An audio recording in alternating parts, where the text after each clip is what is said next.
Hello दोस्तों। और सब कुशल मंगल। जी, मुझे उम्मीद है कि आप सभी लोग कुशल मंगल होंगे। तो चलिए दोस्तों, आज स्टार्ट करते हैं प्रश्नावली 2.2 का क्वेश्चन नंबर पहले का तीसरा, चौथा, पाँचवां, छठवां क्वेश्चन को। ठीक है, तो चलिए क्वेश्चन को एक बार पढ़ते हैं और समझते हैं कि क्या करना है। क्वेश्चन कह रहा है कि निम्न द्विघात बहुपदों के शून्यक ज्ञात कीजिए और शून्यकों तथा गुणांकों के बीच के संबंध की सत्यता की क्या करिए, जांच कीजिए। क्वेश्चन हमारा है 6x² -3 -7x। तो चलिए दोस्तों स्टार्ट करते हैं और क्वेश्चन को क्या करते हैं, सॉल्व करते हैं। ठीक है, देखिए बहुत सिंपल है। हम इसके पहले इस क्वेश्चन को आपको समझा चुके हैं, इस तरह के क्वेश्चन को। तो चलिए स्टार्ट करते हैं। चलिए देखिए, सबसे पहले हम यहाँ पे लिखेंगे हल। क्या लिखेंगे इसका, हल। चलिए करते हैं स्टार्ट। क्वेश्चन देखिए हमारा क्या कह रहा है, 6x² -3 -7x, यानी कि इसका जो चर राशि है उसे हमें एक तरफ साइड करना है। तो चलिए करते हैं, लिखते हैं इसको 6x², इसको मैं लिख सकता हूँ -7x, और फिर इसको मैं लिख सकता हूँ -3 इज इक्वल टू बेटा 0। कोई दिक्कत आपको इसमें बिल्कुल नहीं होना चाहिए। मैंने बस क्या किया है कि जो वेरिएबल है यानी कि जो चर राशि है उसको मैंने एक तरफ कर दिया है। ठीक है ना। अब क्या करना है, इसको देखिए, सबसे पहले इसका गुणनखंड करेंगे। गुणनखंड करने का तरीका हमने आपको बताया था कि 6 और 3 का सबसे पहले हम क्या करेंगे, गुणा करेंगे। तो 6 त्रिक कितना होता है, 18। 6 त्रिक कितना होता है, 18। अच्छा, 18 का यदि गुणनखंड करेंगे तो कितना होगा, आप बताइए। 18 का गुणनखंड यदि हम करेंगे तो हम इसमें भी तो कर सकते हैं, 2 × 9, 9 दूना 18 कर सकते हैं ना। और 9 में से 2 घटाएंगे तो 7 आ भी जाएगा। आएगा कि नहीं आएगा। आपको अगर ऐसे नहीं आ रहा है तो फिर ऐसे ये वाला गुणनखंड कर लीजिए। ठीक है, हम देखिए आपको एकदम कह रहा हूँ ना, बिल्कुल आसान कर दे रहे हैं। गुणनखंड से जो लोग डरते हैं वो बिल्कुल ना डरें। 2 9 18, फिर 9 है तो 3 से जाएगा, 3 त्रिक के 9, फिर 3 से 3 एक कम 3। अब आपको ऐसा नंबर लाना है प्लस या माइनस करने पे कि 7 आए, इसका ऐसा गुणनखंड हो। तो बताइए, 3 त्रिक के 9 और 9 में से 2 घटाएंगे तो कितना होगा बेटा, 7 होगा कि नहीं होगा, होगा ना। तो इनका गुणनखंड बनेगा 6x², बड़ी संख्या है माइनस का, तो बड़ी संख्या 9 को हम माइनस में ले लेते हैं, -9x। ठीक है, और +2x। अच्छा, 9 में से 2 घटाओगे तो 7x नहीं हो जाएगा, होगा कि नहीं होगा। 9 में से 2 घटाओगे तो 7 होगा ना। माइनस आपका 3 बराबर आपका 0। अब देखिए इनका जोड़ा लेना है, एक, क्योंकि द्विघात समीकरण हम पढ़ रहे हैं तो द्विघात में 2 2 का हम क्या लेते हैं, जोड़ा ले लेते हैं। अच्छा, 6x² को हम क्या लिख सकते हैं, 6x² को हम लिख सकते हैं 2 × 3, अरे 2 3 6, और x² है तो x × x लिख सकते हैं, नहीं लिख सकते, यहाँ तक कोई दिक्कत नहीं ना। माइनस लगाते हैं। अच्छा, 9 को मैं क्या लिख सकता हूँ, 3 × 3, और फिर ये आपका x है तो × x। क्लियर ना। आपका देखिए प्लस है, प्लस लगाओ, 2 × x, और हाई -3 है तो -3 बराबर आपका 0। यहाँ तक कोई दिक्कत बिल्कुल नहीं होना चाहिए। बहुत ईजी है, बस आपको देखिए मैं इसीलिए बहुत आराम से बता रहा हूँ ताकि आप कहीं भी गलती ना करें। ठीक है, अब आपको हमने बताया था ना, 2 2 का हमने जोड़ा यहाँ पे लिया था बेटा। तो 2 का जोड़ा एक देखो यहाँ पे है और एक आपका यहाँ पे, इन दोनों में क्या मिल रहा है पहले आप ये देखेंगे। हमें तो यहाँ पे 3x यहाँ पे मिल रहा है, 3x यहाँ पे मिल रहा है, तो हम इन दोनों 3x को क्या कर लेते हैं बेटा, बाहर ले लेते हैं। तो लिखेंगे 3x। अच्छा, 3x को जब बाहर लियो तो यहाँ क्या बचा, 2, और एक क्या बचा, x। ठीक है, अब ये क्या है आपका माइनस है। अच्छा, इसमें से 3x बाहर लिए थे तो क्या बचेगा, ओनली 3 बचेगा ना। क्या बचेगा, 3, तो मैं यहाँ पे लिख दूँ 3। देखिए कितना इजी है ना, कितना इजी है, आप इस पे ध्यान दीजिए, कितना मतलब कि एकदम कुछ है ही नहीं। और इसी गुणनखंड को लोग इतना हवा बनाते हैं, भाई गुणनखंड आ नहीं रहा है। अरे भाई आप ध्यान दोगे, आप पढ़ोगे तब नहीं आएगा। कोई भी चीज़ देखिए किसी का ट्रिक नहीं होता है भाई, जो लोग कहते हैं ना कि शॉर्टकट होता है, शॉर्टकट एजुकेशन यानी शिक्षा का कोई शॉर्टकट नहीं होता है। शिक्षा ज्ञान अर्जित करने के लिए ना आपको तो मेहनत करना पड़ेगा भाई, ये तो आपको ध्यान देना है। ठीक है, यहाँ तक क्लियर। अब चलिए, ये तो हो गया। अब बताइए इसमें से क्या मिल रहा है? इसमें से कुछ भी नहीं मिल रहा है। यहाँ पे 3 है, यहाँ पे 2 x है, तो क्या कुछ मिल रहा है? नहीं मिल रहा है। तो जिसमें कुछ ना मिले उसमें 1 ले लीजिए। आगे की संख्या प्लस में है तो आप प्लस लिख दीजिए, +1 लिख दीजिए, कोई दिक्कत। अब ये 2x है तो 2x उसी तरह उतार दीजिए। ये माइनस है, -3 उतार दीजिए। यहाँ पे कोई दिक्कत आपको बिल्कुल नहीं होना चाहिए। आगे आना, यहाँ तक कोई डाउट आपको नहीं? तो चलिए आगे बढ़ते हैं फिर। अब देखिए ब्रैकेट वाला सेम है ना, बराबर है ना, यानी कि अब पता चल रहा है कि हमारा क्वेश्चन क्या है, बिल्कुल सही जा रहा है। तो अब आपको क्या करना है, इनको लिख लेना है 2x - 3 एक ब्रैकेट में, और ये बाहर वाला जो 3x और +1 है इनको एक ब्रैकेट में, 3x + 1 एक ब्रैकेट में। अब देखिए हमें क्या क्वेश्चन क्या कह रहा था, इनका शून्य ज्ञात कीजिए। क्वेश्चन क्या कह रहा था, शून्य ज्ञात कीजिए। तो शून्य ज्ञात करने में हम इसको लिख सकते हैं 2x - 3 = 0 इनको, और इसको लिख सकते हैं 3x + 1 = 0 लिख सकते हैं ना। अच्छा ये बताओ 2x बराबर, हाई माइनस इधर जाएगा तो 3 हो जाएगा, तो यस बराबर कितना होगा बेटा, 3/2 हो गया। बहुत सही, कॉमा लगा दी। चलिए इनको भी सॉल्व कर देते हैं।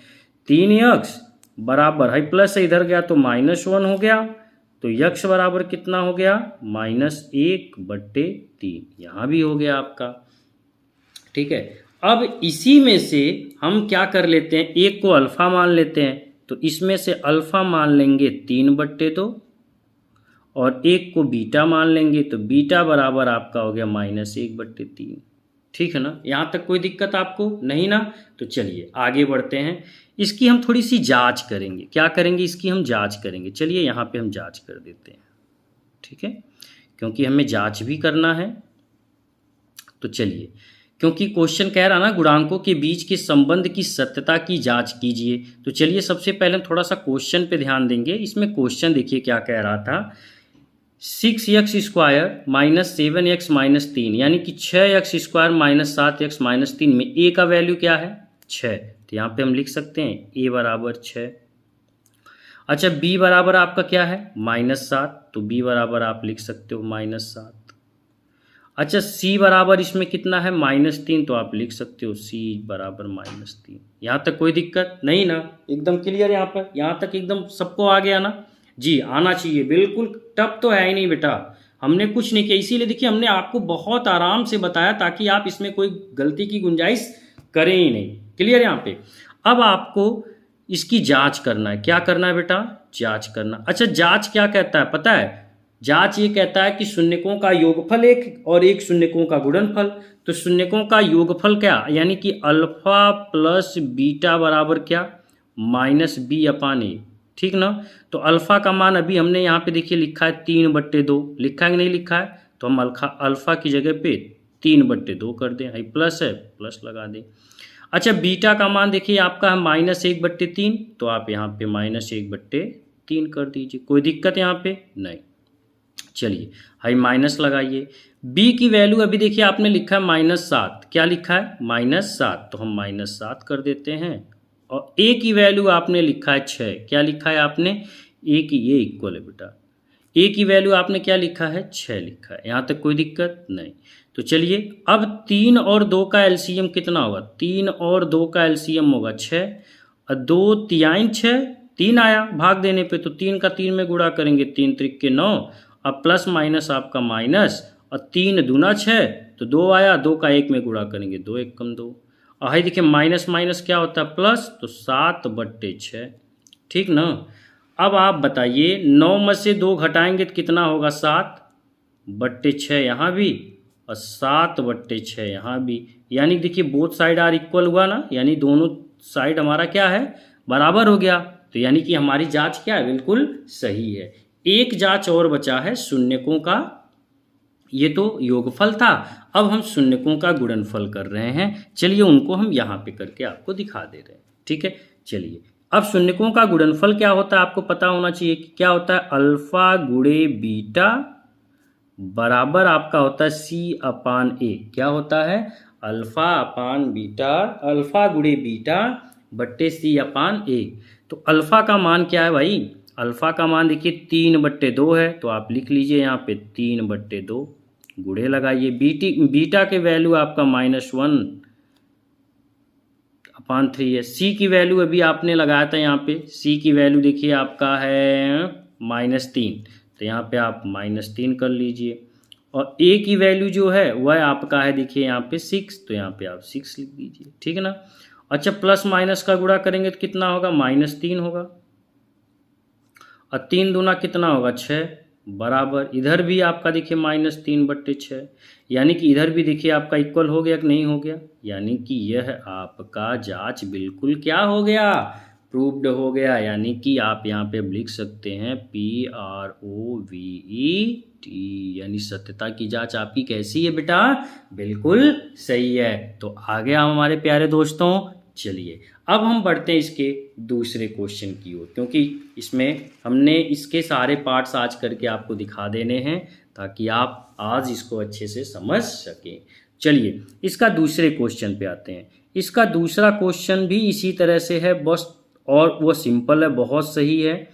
4u² यानी कि 4u² प्लस 8u, ठीक है ना, यह है आपका क्वेश्चन है। अच्छा बताइए अब इसमें क्या है, इसमें देखिए a की वैल्यू 4, b की वैल्यू 8, c की वैल्यू तो इसमें कुछ है ही नहीं, तो c की वैल्यू क्या मान लोगे, 0 मान लोगे, है ना भैया। तो चलिए इसमें से क्या कॉमन लेते हैं, इसको सॉल्व करते हैं। इसमें से देखिए 4u और 4u दोनों मिल जाएगा, मिल जाएगा कि नहीं मिल जाएगा। चलिए हम आपको और इजी करके बता दे रहे हैं। इसको मैं क्या लिख सकता हूँ भाई, इसको मैं लिख सकता हूँ 2 गुणे u लिख सकता हूँ, प्लस इसमें इसको मैं क्या लिख सकता हूँ 8 को 2 अरे 2 दूना 4 दूना 8 और गुणे u। अब आप बताओ इसमें से और इसमें से क्या मैच कर रहा है, अरे 2 ये मैच कर रहा है, 2 ये मैच कर रहा है, तो 2 दूना 4 यानी कि 4 ये मैच किया है, u यहाँ पे है, 1 u यहाँ पे, तो 4u मैच कर रहा है, 1 u यहाँ पे बचा है, तो हम यहाँ पे लिख सकते हैं u, और इसमें है 4u तो हो गया, तो 2 बचा है, तो 2 बराबर 0, यहाँ तक कोई दिक्कत नहीं ना। अच्छा अब बताओ 4u ये हो गया, तो हम इसको लिख सकते हैं 4u बराबर 0 1, और एक जगह लिख सकते हैं u प्लस 2 बराबर 0। तो u बराबर यहाँ पे क्या आ गया 0, क्योंकि शून्य ज्ञात करना है, और यहाँ पे u बराबर क्या होगा, u बराबर इसका होगा प्लस है, तो इधर गया तो -2 होगा। तो अल्फा बराबर हमारा हो गया 0 और बीटा बराबर हमारा हो गया -2। यहाँ तक क्लियर। अब चलिए हम यहाँ पे थोड़ा सा जांच कर दें, आपको एकदम जांच करके इसका दिखा देते हैं, ठीक है। चलिए क्लियर ना यहाँ पे। अच्छा इसमें a की वैल्यू क्या है बेटा, a की वैल्यू है इसमें 4, ठीक है, और b की वैल्यू आपका है 8, और c की वैल्यू इसमें कुछ है ही नहीं, तो जिसमें कुछ नहीं है उसकी c की वैल्यू क्या मान लोगे आप 0, जिसकी वैल्यू नहीं दिया है उसका वैल्यू आपको 0 तो मानना ही पड़ेगा। यहाँ तक क्लियर।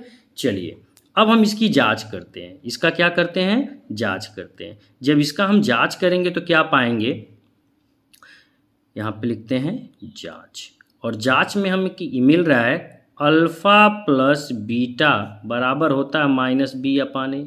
तो अल्फ़ा का मान 0 है, आप 0 कर दीजिए, प्लस लगाइए, बीटा का मान -2 है, -2 कर दीजिए। यहाँ पे देखिए -b, और b की वैल्यू आपका 4 है, 8 है, b की वैल्यू कितनी है बेटा 8 है, ठीक है, और a की वैल्यू आपकी है 4। तो इसको काटेंगे, 4 एकम 4, 4 दूना 8, तो यहाँ पे क्या हो गया -2 बराबर -2। ये देखिए हमारा जांच हो गया, यानी कि हमारी क्या है, जांच बिल्कुल सही है। अब एक गुणनफल वाला है, तो लिखेंगे गुणांकों का गुणनफल क्या होगा, शून्यकों का गुणनफल क्या होगा, अल्फ़ा गुणे बीटा बराबर क्या होता है c/a। तो अल्फ़ा का मान हमारा कितना है 0 है, बीटा का मान अभी देखिए यहाँ पे लिखा गया है -2 बराबर c की वैल्यू तो कुछ नहीं है तो 0 है, और a की वैल्यू आपका है 4। 0 में किसी भी संख्या से मल्टीप्लाई करेंगे तो क्या होगा 0, बराबर, और 4 से 0 में भाग देंगे तो कितना आएगा भाई? 4 से 0 में भाग देंगे तो कितना आएगा? 0 आएगा। ठीक है, तो यानी यह भी जांच हमारा क्या है, बिल्कुल प्रूव्ड हो गया। अब यहाँ पे हम लिख सकते हैं। कोई डाउट आपको? बिल्कुल नहीं। आ गया समझ में दोस्तों? चलिए, धन्यवाद।